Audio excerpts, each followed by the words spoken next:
Lecture du deuxième livre de Samuel. En ces jours-là, le roi David dit à Joab, le chef de l'armée qui était près de lui: Parcourez toutes les tribus d'Israël, de Dan à Beersheba, et faites le recensement du peuple, afin que je connaisse le chiffre de la population. Joab donna au roi les chiffres du recensement. Israël comptait 800 000 hommes capables de combattre, et Juda 500 000 hommes. Mais après cela, le cœur de David lui battit d'avoir recensé le peuple, et il dit au Seigneur: C'est un grand péché que j'ai commis. Maintenant, Seigneur, daigne passer sur la faute de ton serviteur, car je me suis vraiment conduit comme un insensé.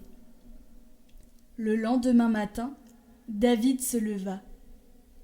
Or, la parole du Seigneur avait été adressée au prophète Gad, le voyant attaché à David. Va dire à David: Ainsi parle le Seigneur. Je vais te présenter 3 châtiments. Choisis l'un d'eux, et je te l'infligerai. Gad se rendit alors chez David et lui transmit ce message. Préfères-tu qu'il y ait la famine dans ton pays pendant 7 ans, ou bien fuir devant tes adversaires lancés à ta poursuite pendant 3 mois, ou bien la peste dans ton pays pendant 3 jours? Réfléchis donc, et vois ce que je dois répondre à celui qui m'a envoyé. David répondit au prophète Gad: Je suis dans une grande angoisse. Eh bien, tombons plutôt entre les mains du Seigneur, car sa compassion est grande, mais que je ne tombe pas entre les mains des hommes. Le Seigneur envoya donc la peste en Israël, dès le lendemain, jusqu'à la fin des 3 jours. Depuis Dan jusqu'à Beersheba, il mourut 70 000 hommes.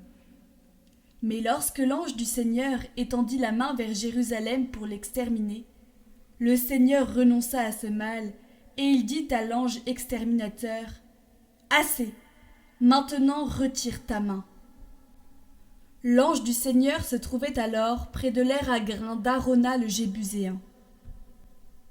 David, en voyant l'ange frapper le peuple, avait dit au Seigneur: C'est moi qui ai péché, c'est moi qui suis coupable. Mais cela, le troupeau, qu'ont-ils fait? Que ta main s'apesantisse donc sur moi et sur la maison de mon père.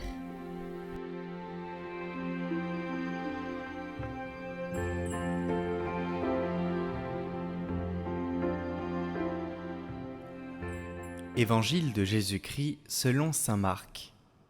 En ce temps-là, Jésus se rendit dans son lieu d'origine, et ses disciples le suivirent. Le jour du sabbat, il se mit à enseigner dans la synagogue. De nombreux auditeurs, frappés d'étonnement, disaient: D'où cela lui vient-il? Quelle est cette sagesse qui lui a été donnée, et ces grands miracles qui se réalisent par ses mains? N'est-il pas le charpentier, le fils de Marie, et le frère de Jacques, de José, de Jude et de Simon? Ses sœurs ne sont-elles pas ici chez nous? Et ils étaient profondément choqués à son sujet. Jésus leur disait: Un prophète n'est méprisé que dans son pays, sa parenté et sa maison. Et là, il ne pouvait accomplir aucun miracle. Il guérit seulement quelques malades en leur imposant les mains, et il s'étonna de leur manque de foi. Alors Jésus parcourait les villages d'alentour en enseignant.